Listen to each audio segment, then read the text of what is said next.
Alors, je vous ai dit, on va faire du glisser-déplacer, on va prendre les champs qui correspondent aux colonnes et on va venir les mettre dans une de ces 4 zones. Première zone que je veux vous expliquer, la zone valeur. Cette zone ici en bas à droite.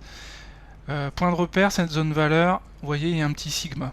Et si vous vous souvenez, ce sigma qui est ici correspond au sigma que vous avez ici dans le ruban accueil, qui permet en fait de faire des opérations.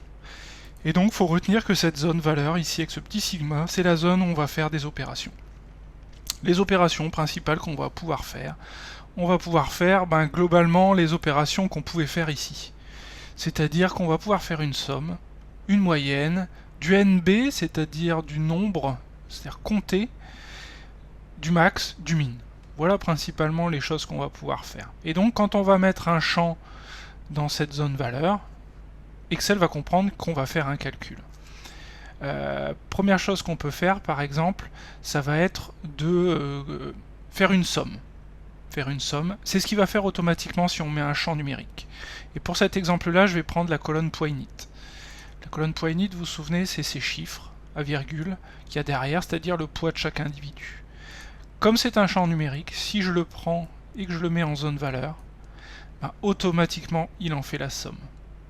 Somme de poids init, et on retrouve le résultat ici, somme de poids init 15 078, vous repérez, c'est le chiffre qu'on avait habituellement.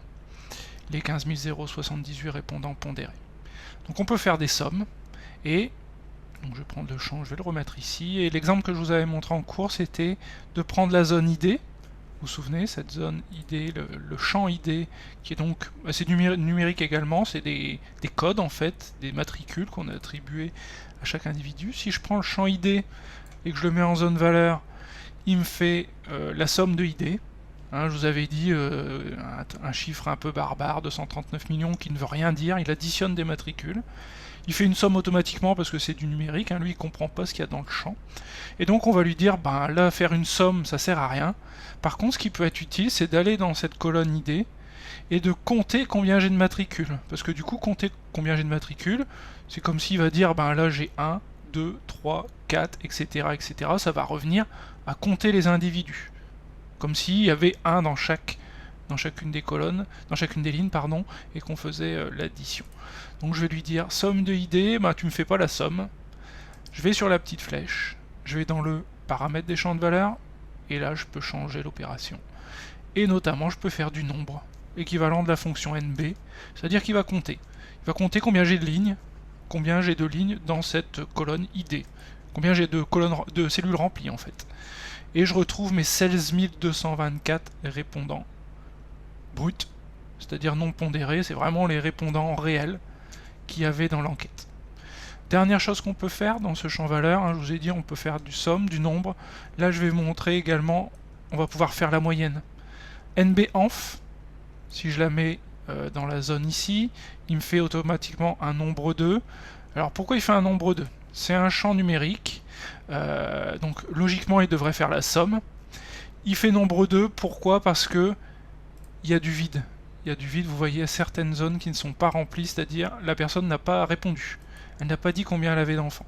Donc comme il y a du vide, pour lui ce n'est plus du numérique, donc il fait du nombre 2, c'est-à-dire il compte. Et il compte, et vous pouvez remarquer qu'en comptant, il devrait compter 16 224, sauf que mon résultat c'est 15 879, parce que toutes les cellules vides, forcément il ne les compte pas.